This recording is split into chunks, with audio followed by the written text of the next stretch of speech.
students, today I am going with the topic motion from class 9. Topic from the chapter motion from class 9. Now, motion is a very general word. Motion. We have learned about circular motion, we have learned about oscillatory motion, we have learned about periodic motions, to and fro motion, swing motion, lot we have done about these type of motions in the earlier last classes. But in class 9, we are not going with this type of motions. We will define what exactly motion means here with the context of chapter motion. Here, a body is said to be in motion if its position changes continuously with some reference point.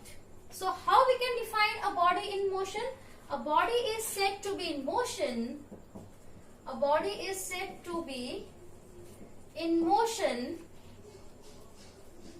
if its position, see, take care of this word, if its position changes continuously. If its position changes continuously with respect to some fixed reference point. So, if you are standing at a point or if you are standing at some position and you are not moving from you are not in motion left or in motion right like this means that you are in a stationary position. And if you are doing some activity standing at your own place only, you are swinging your hands, you are doing some activity, that is not considered as a motion. So any activity which is going on with the rest position in which the body is, in which the object is, you can say in which the object is not changing its position with respect to some fixed reference point, is said to be not in motion. So motion, now it's clear that motion is said to be if the position of the body is said to be a body or an object is said to be in motion if its position changes continuously with respect to some fixed reference point. Now, before going ahead, I want to explain you what is physics. What is physics? Because this term is also new for you, that is physics.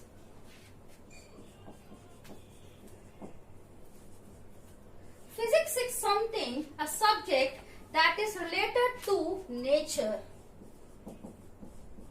So, physics is a branch of science that is related to nature and its natural laws. So, for defining the natural laws, for defining the physical laws, or for defining the physical dimensions, or for defining the physical quantities, there is a term physical quantity. There is a term physical quantities. Now, what are physical quantity? Physical quantity means any quantity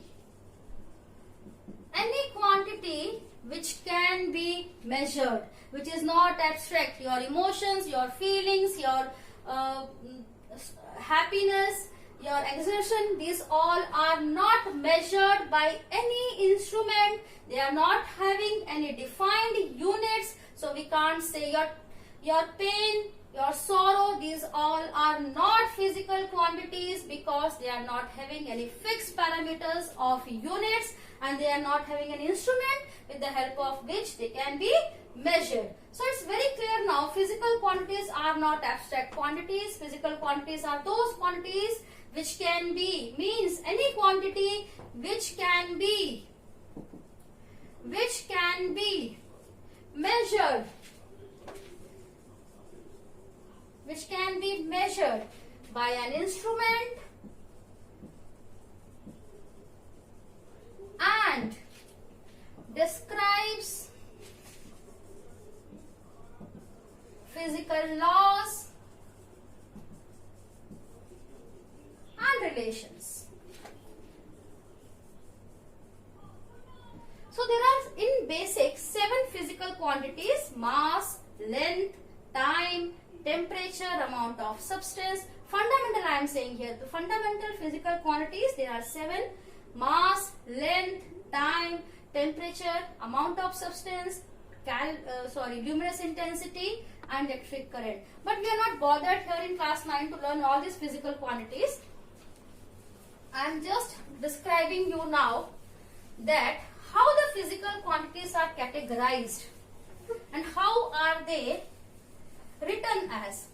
Any physical quantity is written as or expressed as N into U. See, any physical quantity is expressed as N into U. Now what is here N? N is here the numeric value. Numeric value means number. It can be 5, it can be an integer, it can be fraction, any value, any numeric value N. Here U. U is the unit of that physical quantity. It can be meter, it can be centimeter, it can be kilogram, it can be Newton, it can be joule. Any unit it can be which can be measured appropriately. Fine. So a physical quantity is expressed as N into U. If you are saying it's 5 kilometer per hour.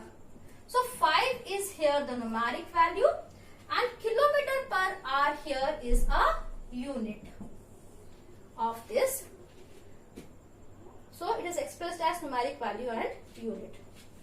Now for you people in class 9, the physical quantities are again expressed or categorized into, it's very new for you people, they are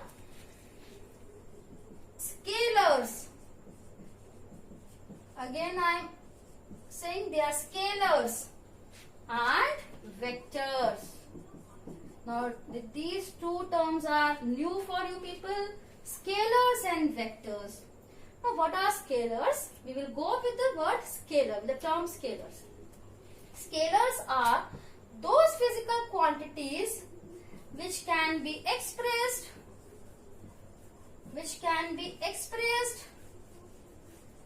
by a unit and numeric value.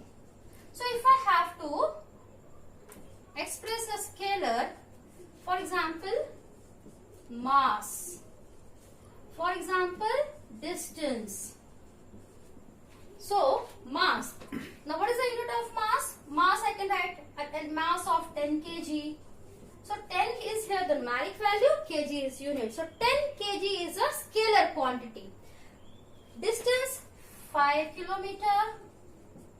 So 5 kilometer, 5 goes here the numeric value, kilometer goes here unit.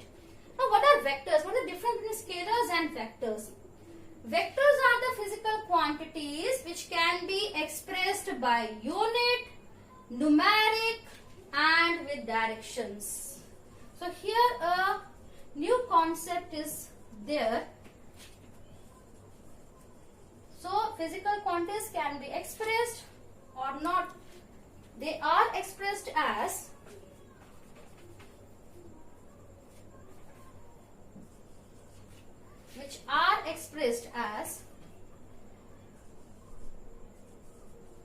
numeric value with the numeric value with the unit and important term direction. Now we are getting confused here. Why direction? Why direction is being required here? See, if you are saying I am lost somewhere and I am walking with the speed of 5 km per hour. I am lost at a place. You are lost at a place. You are lost from your friends. You have been to some place with your friends and you are lost over there. And you are saying that you are ringing up your friends again are saying that I am walking with a speed of 5 km per hour. Then how will they make it out where you are? So what you will say? You will say that I am walking here. I am in a place which is 10 kilometer from this shop in this direction. So it will be easy and convenient for them to make it out where you are being located at particular position. So sometimes what is required, that sometimes the physical quantities are not completely expressed without direction. Somewhere the directions are also required. For example, if we discuss about ships, and if we discuss about aeroplanes, when they are in motion, ships and aeroplanes, they are using and they are moving, they are in motion only with the help of definite complete directions, because they don't know, they only move with the speed along with the direction. So they, because everywhere there is sea, so how will they find out where they have to go? So there they use particular directions, northeast, southeast, southwest. So it's required somewhere that we are using, we have to use, compulsory we have to use vectors with the directions. So what are the examples of vectors? How we can define a certain physical quantity is a scalar or vector? So that we will explain, I will explain you now. Distance is a scalar quantity. In vector, the first physical quantity which we have to learn is displacement. Displacement is a vector quantity. Now we will differentiate between distance and displacement. So vector is again a physical quantity which can be expressed as numerical value, which is having a unit also, and direction. So displacement means 10 kilometer towards, you are displacing 10 kilometer towards north. So this complete information which is with direction is termed as displacement. Again, example of scalar is speed. Speed is distance upon time. Velocity. Velocity is a vector quantity. It is displacement over time. Now here displacement is a vector quantity. So velocity, the formula for velocity comes out to be displacement upon time. The unit will not change here. The SI unit for speed is meter per second, and here also the SI unit of velocity is meter per second. But here I have to completely define velocity as meter per second or 5 kilometer per second or 5 meter per second along south, or I have to mention here the direction also. So now at the end of this, what we have learned today are physical quantities, what is motion, physical quantity, and how many type of physical quantities are there. There are two types of physical quantities, scalars and vectors. Scalars are those physical quantities which are expressed completely by a unit and a numerical value, and vectors are those physical quantities which are completely expressed as numerical value, unit and direction. We need to mention direction also when we are expressing any vector quantity. Please note down that when the same quantities go for scalar and vectors, for example speed and velocity, the units will not change. Only in additional we have to add here direction. The units of these quantities does not change. Now we will go with the difference between distance and displacement. Distance and displacement is very important topic. Distance and displacement. Now it's clear that distance is a scalar quantity and displacement is a vector quantity. So what is distance? Distance is the complete path length traversed by any object during its motion. So again I am saying distance is complete path length. Please take care, I am saying complete path length traversed during its motion.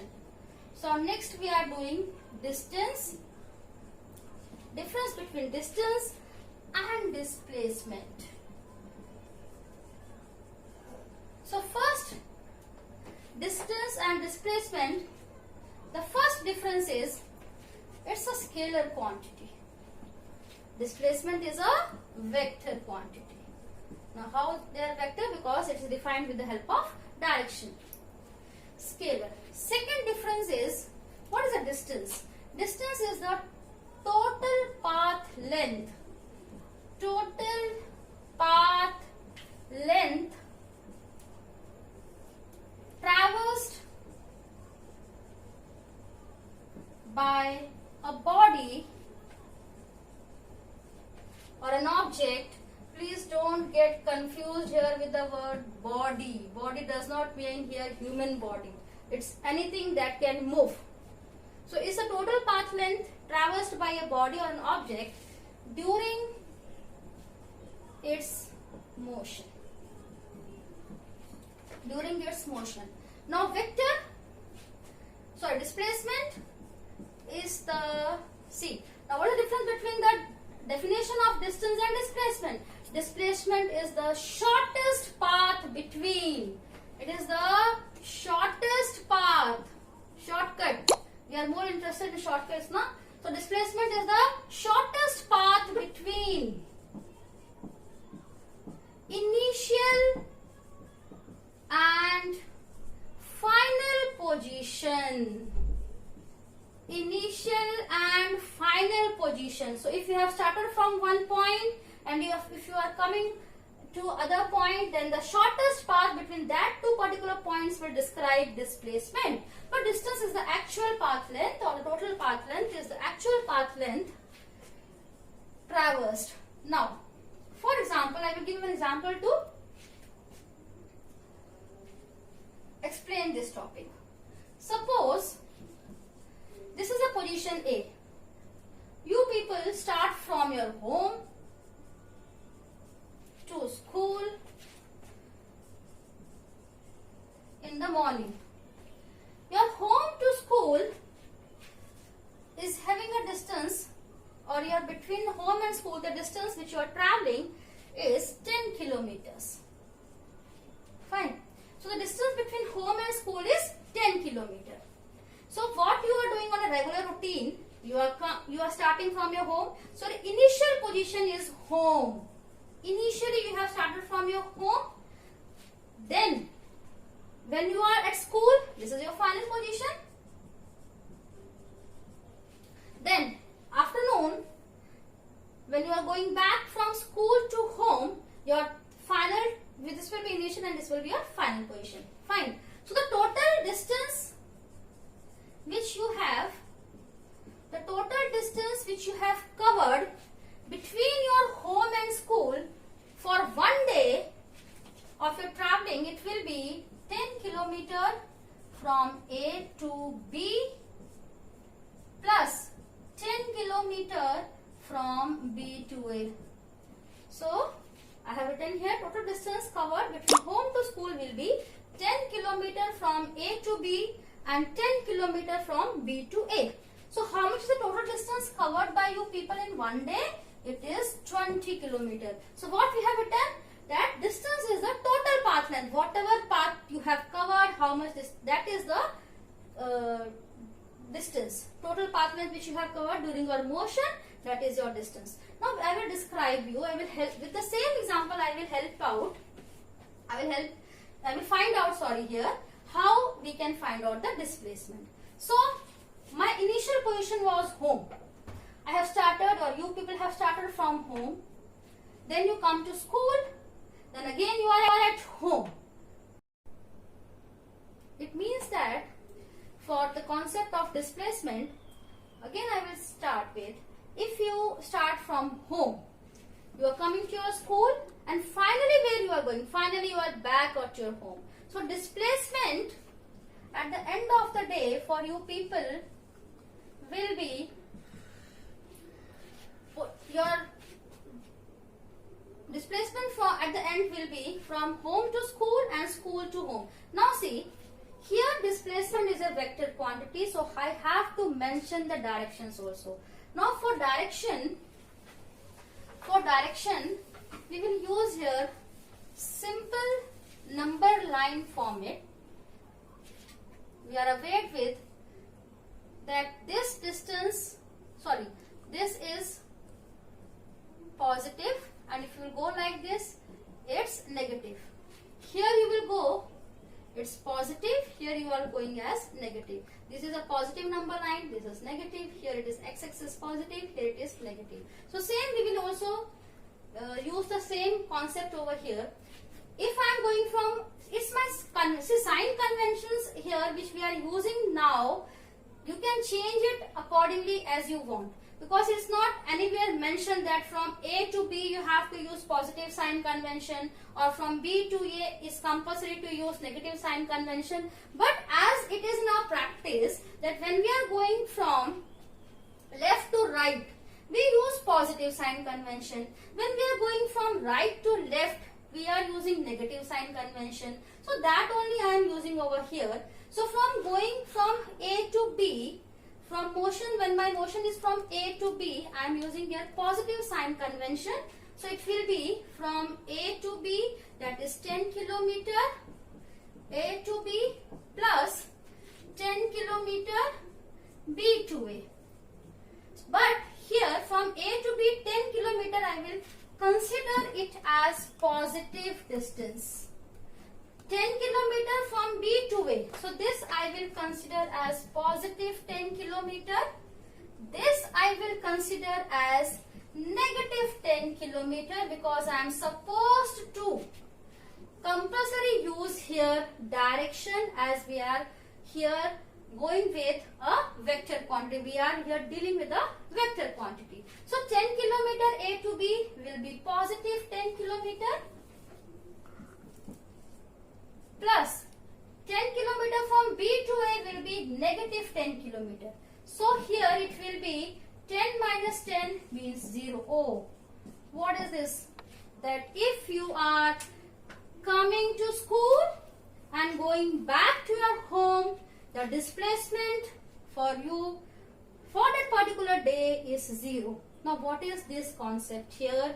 That if the initial position and the final position coincide, initial position was your home only, final position is again your home only, then displacement is 0. So you people are not supposed to displace from your home.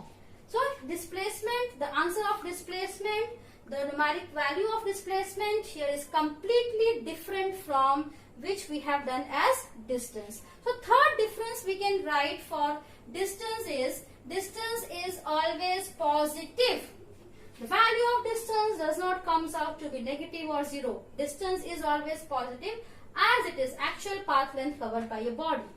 But displacement can be positive, can be negative or 0. So in this case I have expressed here how the displacement can be 0.